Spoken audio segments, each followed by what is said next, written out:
este goberno que eu presido aprobou máis orzamentos en 3 anos que Pedro Sánchez en casi 8 que leva. Iso todo é un síntoma.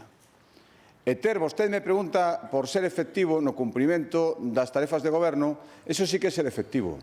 Ter un orzamento permite ter as cifras en educación, en emprego, en rebaixas fiscais, en vivenda, en política social que este goberno pode ofrecer, simplemente como mostra de que cumprimos coas nosas obrigas.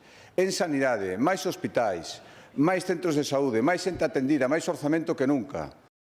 Anúnciolle que en moi pouco tempo, un par de consellos como moito, imos aprobar unha estrategia galega contra as enfermidades raras. Para que? Para facer unha detención temperá, para atender os pacientes como se merecen e para que Galicia siga sendo pioneira en materia de sanidade. Esa é a diferencia.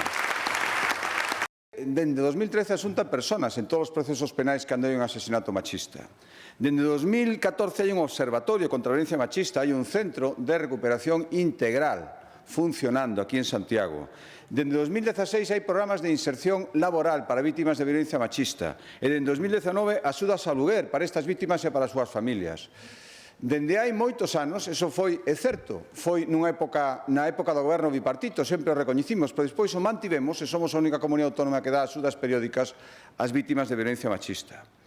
Están funcionando en uns meses 5 centros 24 horas, 5 centros de crise contra a violencia machista.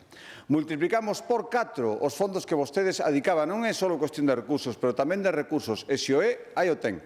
Multiplicado por 4 os fondos que vostedes adicaban.